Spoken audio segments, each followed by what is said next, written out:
Welcome to episode 37 of the Princeton Podcast, produced by the podcast production team at HG Media, providing audio and video production services here in Princeton since 1999. In this episode, our Princeton Podcast host, Mayor Mark Freda, welcomed David Fox, the Executive Director of Arm in Arm. Formerly known as the Crisis Ministry, this nonprofit organization was founded in 1980 by leaders of Nassau Presbyterian Church and Trinity Church here in Princeton to help community members who were struggling financially. And now, for the past 4 decades, Mercer County families have turned to Arm in Arm for essential resources including food, housing assistance, and financial support. In addition to discussing Arm in Arm's evolving role in helping provide food and housing for those in need, David described the significance of combining work experience with daily training and job search activities. So without any further introduction, let's join our host, Mark Freda, and his guest, David Fox, for episode 37 of the Princeton Podcast. David, thanks for joining us today. Thank you for having me. It's our pleasure, truly. So, David, maybe we could start with, what is your role with Arm in Arm as their executive director? I think it begins with being the example of service to those in greatest need in our community. The second part would be to lead the vision in partnership with the board of how we can serve people better and to meet their critical needs. And then I would say the next role would be chief advocate. And advocacy takes the kind of role of rallying resources, right, to make sure that the needs can be met. In our case, it's so that people can have sufficient food and housing and work. It also has the role of education, what we're doing today. Just helping people become aware that there is a problem often with some of the folks in our community and being able to access critical needs. And then finally, with the advocacy part, it's in partnership with other great organizations around us. A constant part of what I do is in working with partnerships with others in this county to be able to do things as efficiently as possible. The final part is just the simple management to make sure that we deliver on what we promise to do. Our vision becomes actually a reality in the day-to-day operations. The food was delivered, the staff did it as humbly and with as much compassion as possible, and then also to make sure that the resources were actually purposed for what we said we were going to do with them. That's a great explanation. Thank you. So can we talk a little bit about the actual mission of Arm in Arm? Sure. So if you look on our website, you can see that our mission is, I'll read it and then I'll kind of try to just summarize it. Arm in Arm is a place where our community comes together to make sure we all have the most basic needs of food and shelter and, as possible, the livelihood to maintain them. So to summarize, we do the basics: food, housing, work. That's what we're trying to do, to help people who have the most critical need for those most basic things to make sure that they are served in the best way we can. And I like the fact that in our mission statement, and of course in our name, and we'll talk about the way that name has evolved, that we emphasize that we're doing it together. And this is really important because we don't have a paradigm of just we're helping somebody else. It's not a one-way street. It's a two-way street. We're helping each other. And anybody who's ever been in this role, and in this role of social service in any way, shape, or form, and I know you can relate to this, you always get a lot back, right? You get inspired by people, often who are going through things that you can't really imagine sometimes and think, boy, I couldn't handle that. And you're admiring the resources with which they are able to conduct, their lives and make things happen. So, I always say Arm in Arm is a place of joy. You come there and everyone who comes there leaves happier. there's something really that takes place when we try to help each other. And it's really great because that idea of coming together also is a place of, these are very different people that come together. All different backgrounds, political stripes, nationalities, frankly, and yet they're united in doing good for each other. So the way in which, we talk about Arm in Arm in a way, it's a place where it brings community together. And I really think that's one of the chief things that we do. We are a place where people can come together to do good. Yeah, that's great. And it's interesting too, because no matter who people are people. Yeah. And no matter what their situation is, they can be interesting, they have a sense of humor, they can be entertaining. They are just people that deserve our respect and compassion, and they give that right back. So, it's really just about letting people be people and treating them the way we want to be treated. Absolutely. Yeah. And I would say one last thing is, I think, we humans are wired for purpose, right? We find meaning and purpose. And this is a place where, people can find purpose, and they can find that joy that comes from purpose. So we have a lot of affluence around us, but for those especially that are seeking kind of that purpose in serving others, this is one of those options. Yeah. I got to agree. I think serving others is what you get back from not putting yourself first all the time is extremely rewarding. Anyway, so let's talk about when Arm in Arm was created, and it wasn't always known as Arm in Arm. And Arm in Arm began as the crisis ministry of Mercer County. It was begun in 1980 by two faith communities here in Princeton, Nassau Presbyterian Church and Trinity Church in Princeton. We are so grateful for those communities and the foresight that they had. They were simply realizing that people were coming to them in need. And again, the basics, right? People were coming to them in need of food and help with housing and help with work. And so they did something about it.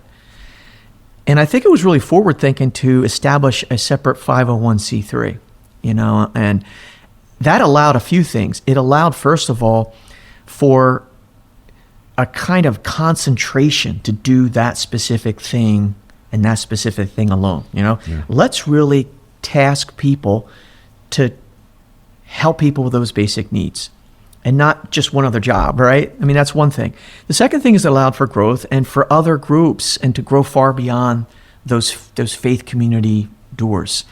And so in that way, we are non-sectarian in that regard. We're not just with those faith communities or others, but we have now grown to have many, many, many partners, both that are faith communities, that come from corporations, that come from foundations, they come from other groups and individuals of all kinds. And we just say, if you want to help serve people with those basics, please join us. We'd love to have you. And we can rally around a mission that brings everybody together.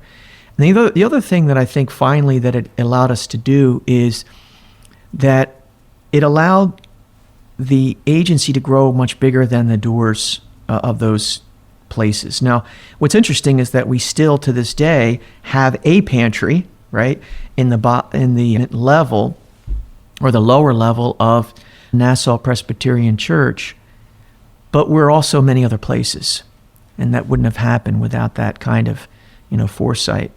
In 2016, the name changed to Arm in Arm, and I think it reflected a few things. I think it reflected, that was before my day, I think it reflected a little bit of what I talked about. There's this kind of a growth to encompass the emphasis on everybody being together. The second part is, even though the way we deal with people often embodies the sense of ministry, meaning it's not just what we do, it's how we do it. We do it with compassion, absolute respect, and love. We also want to make sure that it's not just crisis mode. We want to set people up for sustainability. And in the beginning, it was a stopgap for people that had critical needs to get them through the critical moment, crisis. But as we've grown, we've seen that, we want to move people beyond crisis and to get them into sustainable lives. And we'll talk more about the programs and how they've done that, and also how the composition of our staff reflects that. Because the final part of that is we have about 25% of the staff that we have now that have been former clients. So to take people from absolute crisis to where now they are working for us and helping others in crisis.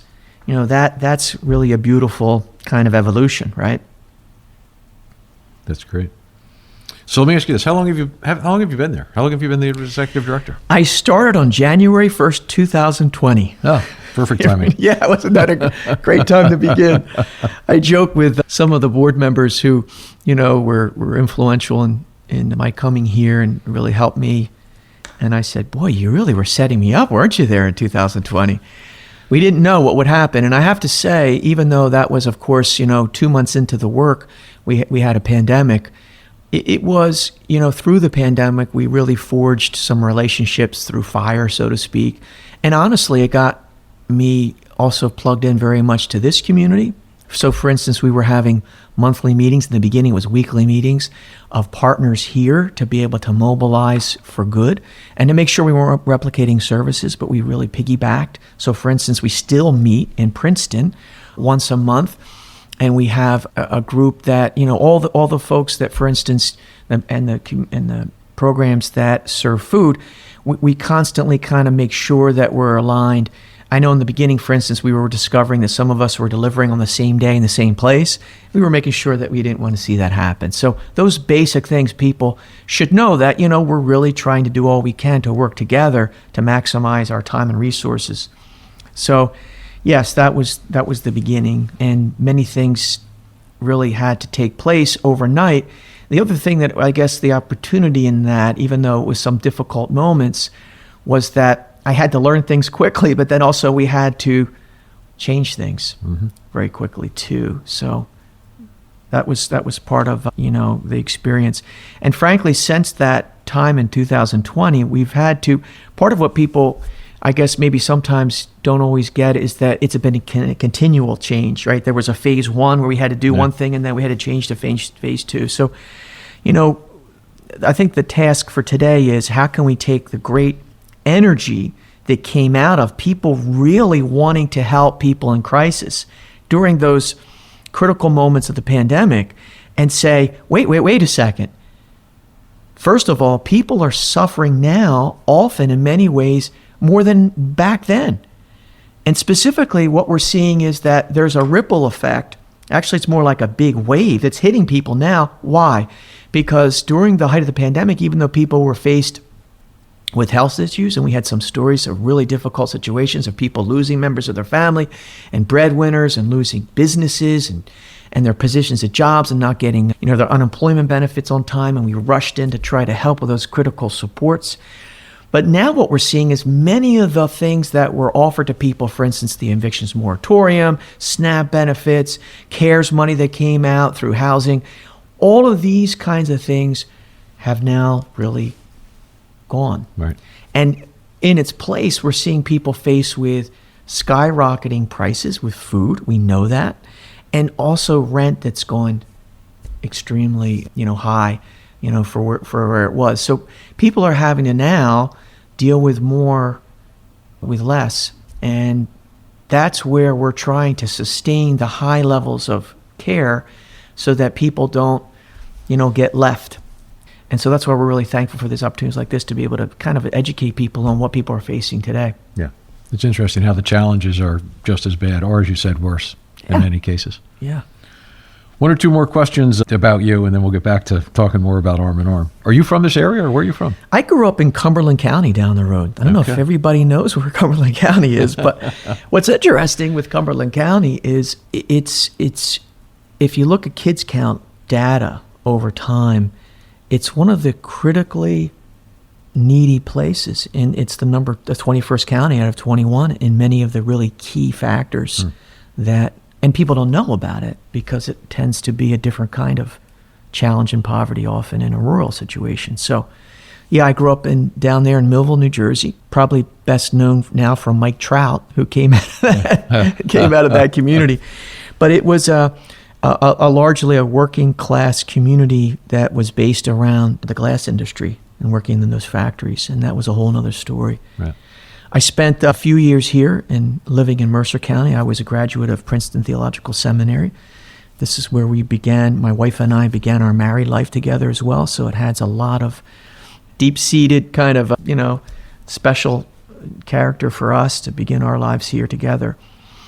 And then I spent a few years also in Cape May County, living there on the Jersey coast for a few years, and then for many years up in Morris County in northern New Jersey. So, and you'll see in some of my professional career, I've served some other counties too. So I feel as though I've had a good flavor of southern, central, and northern New Jersey and how they're related and also different.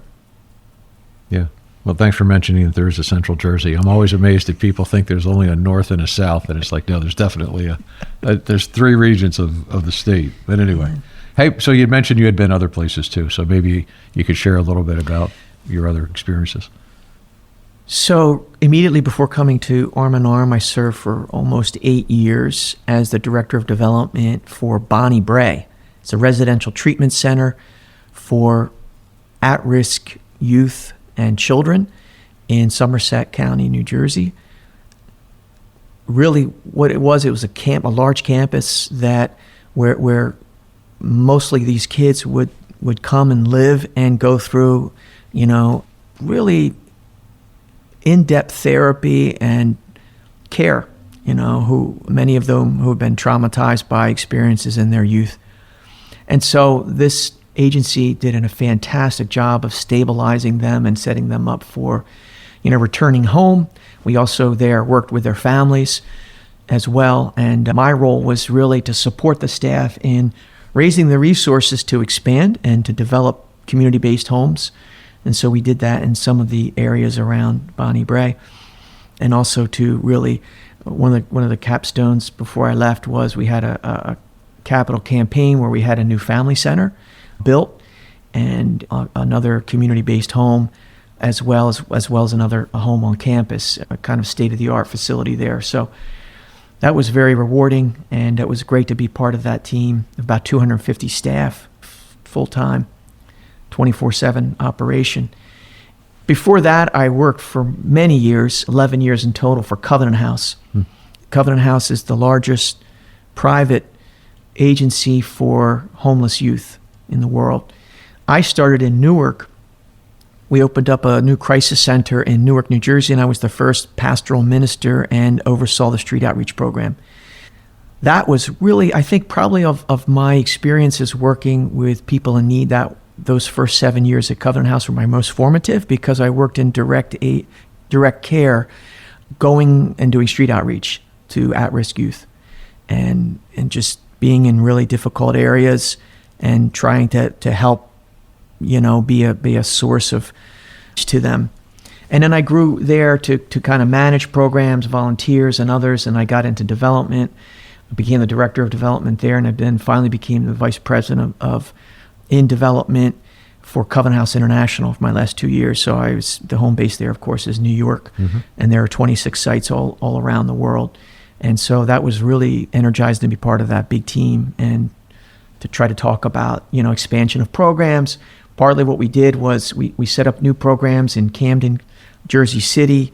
I still was working a little bit in Atlantic City with that team. And so the Newark program and Elizabeth, Montclair, it gave me a real breadth of experience looking at the way in which we go from crisis to, sustainability. Before that, I did some teaching. Okay. That's some universities. Seton Hall, I did some work there. Fairleigh Dickinson, Montclair, and Seton Hall. I was an adjunct professor there. Yeah, thank you. So where do the people that you serve, is it people just in Mercer County, or what is the catchment area for your services? Mercer County. Okay. Yeah, we do have people that begin other counties and come in, but really we center our efforts on Mercer County. Okay.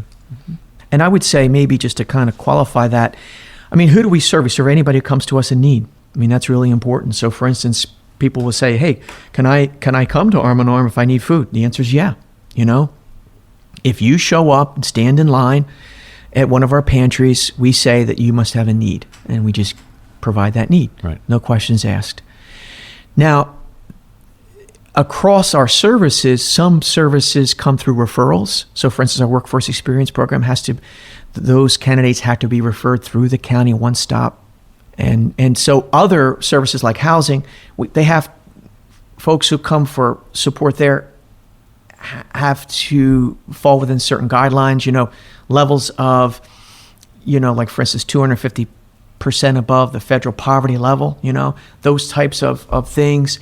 We have to make sure that, some of the guidelines, so for instance, the need-based pieces are fixed. We have to kind of look through those basic things. But really the people that we serve at the end of the day who meet these critical, kind of qualifications are the people in the greatest need. Yeah. And that's really what we're talking about. Yeah. So, let me just grab that thread there, because you started talking about some of the programs, and you have a lot of programs. Can we talk about your food support program first? Sure. So, that's evolved, and again, I talked a little bit about what we had to do during the pandemic. So pre-pandemic, again, in the beginning, we had a pantry. In the very beginning, I think they were actually delivering bags of food to people in need from the churches. But then they quickly went to a market model, which was you choose. And there's a lot of really humane aspects of that, right? I can come in and I can pick out food the way anybody could, right? Who's going to go shopping anywhere.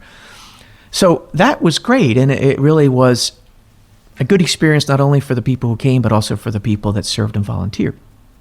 However, the pandemic hit and we couldn't do that. You couldn't have people all in an area breathing the same air. So we went almost overnight to from a 100% pantry model, as I described it, to a 100% mobile model, which was door to door for the first 3 months, from March through May to end of June in 2020.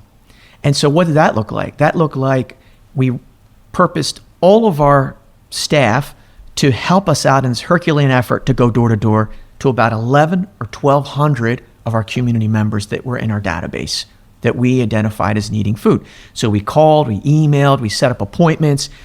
We got volunteers who continue to be with us. We did it in a safe way where we maintained social distancing. We wore masks, of course. We did a knock, drop, and walk away model where we went to people's homes. But we texted them. We said, you're going to be there. We're going to be there, dropping food off. And we had perishables, so we made sure that people were there to be able to pick them up. And some stories were really incredible. For instance, you knock on a door, you step back, you're wearing the mask, and you see I remember one case with, a young lady who, the curtain went, she looked out, she looked at us, who are these strangers outside? And then we pointed down to the food out there, and she kind of looked down, she smiled. Then we saw the hand come out and grab the food and went back inside. And that was kind of indicative of what we were doing. We were connecting. We realized we were an essential service. We had to keep going. And I really have to give kudos to all of our staff and volunteers who continued throughout that. We did everything we could to protect and do it the safest way possible. And thankfully, we were able to really maintain health throughout that period. But we kept moving. And then we moved to another model that was a blended model. And that's really kind of where we are today, where we do pre-bagged food, and we put those pre-bagged bunches of food out on tables in the front, and people can come by and just pick up and walk away. They're outside. There's not a lot of time. And we actually did a survey after a little while of doing it that way. We say, would you want to go back to the market model of going inside? And our staff and the families actually responded, no, they preferred this way because it kept them going quicker. They like that. So that's what we continue to do. So still, we have a pantry in Princeton that does that. However, Princeton continues, and we continued in Trenton for the first year or so after. So through 2021, we still were doing some door-to-door deliveries. We partnered with another agency that helped us with that. But in Princeton, we just kept going the way we've always done it. And we have a great group of volunteers that have done this for a long time. I met somebody yesterday, a couple that have been doing this for 5 years in Princeton. They showed up, they opened up the back of their car, they loaded up the bags of food, and they went off to do their deliveries. And we have specific communities we serve to make sure that the people there have food. It could be an age-related thing. It could be a place that just needs a food. So anyway, finally, what we do now is we have a new mobile distribution center. We opened that in November. And what we discovered was we're serving now at about twice the levels of service than we were pre-pandemic. Almost 50,000 deliveries last calendar year. of food. It's crazy. And many of these are people that we're serving again and again, and we're trying to evaluate that. I'll talk a little bit about the future and how we best assess the need.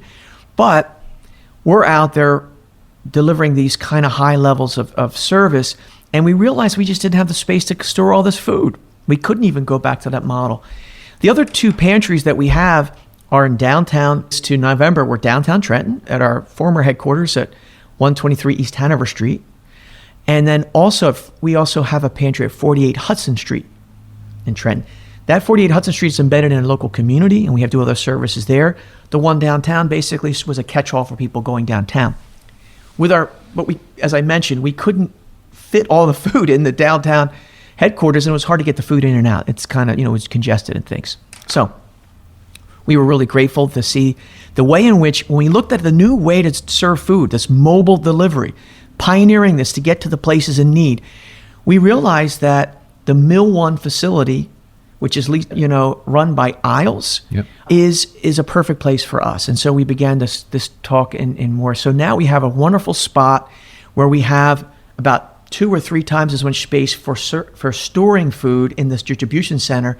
We have a commercial, loading dock, so we can pull in and get out quickly. And we can actually keep hours of operation at a much extended level. So we have volunteers that are coming after school in the evenings, on weekends. We couldn't do this at our previous site. So it really sets the table for us to do more and sustain this high level service, actually even have higher level of service. And then finally, I would say today, we have partnerships with new places. So for instance, 120 East State Street, who now operates some of that facility at downtown Trenton, where we were, our former home. They've allowed us to be able to be there still and deliver food from those same spot to downtown to the people in need there. So we're continuing that. We also have mobile partnerships with Capitol Health in Trenton. Now we have 2 new sites where their hospital locations are. And so we're setting up what we call the mobile grab and goes. So we'll come with our truck and we'll pop up and we'll serve up to about 150 families or individuals at a time. And we'll give them the basics of food, in a really bold way. So we're going to add 2 more sites where the former St. Francis Hospital sites are that are now being managed by Capitol Health. And we'll have 2 other sites in 2 new locations. And this is really what we're trying to do more and more, is to go where the need is the greatest. Instead of having people in mass come to us, we're going to them. So we have many sites. We have schools that we're delivering to. We're delivering, in some cases, to senior centers to make sure those folks are taken care of. And so essentially through we have an additional truck as part of our fleet. We call it the Mobile Resource Center. And we're thankful to many supporters who are probably listening here and live locally who made this possible. We have a refrigerated and a freezer actually capability in this mobile truck where we can go out into these communities and really, roll down our awning and set up and do mobile grab and goes really now in even more areas. So we're very grateful for that. The final thing that I would say about food that's really important is we're not just delivering more food to newer places, to more people, but we're also delivering a greater quantity of fresher food. That's really, really critical. The resources that we've used through private funding, we've used to buy fresh produce. The blend that we have is thankfully a blend from food banks, and this is made possible through representatives from Mercer County who've done an incredible job getting the really significant resources purposed this year by the state of New Jersey. Thank you to all of the public servants who have made this possible. And through the leadership of Mercer Street Friends, who has really made sure that in Mercer County, these resources are going to impact in greatest ways.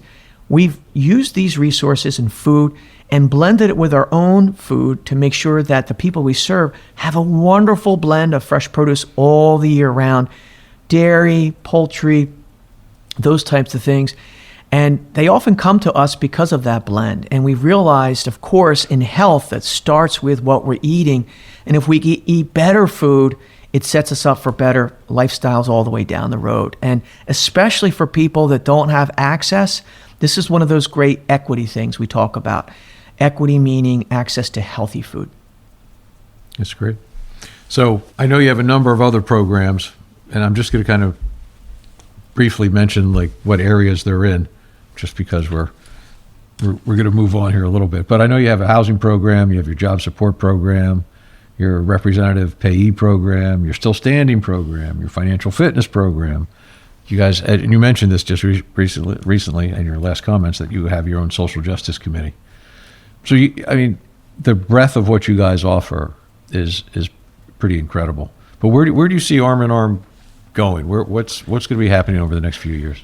Well, I think, all those programs are blended together to try to bring people from crisis to sustainability, right? So these programs have arisen because we've seen gaps that either other agencies haven't provided or that we could just do in a small way.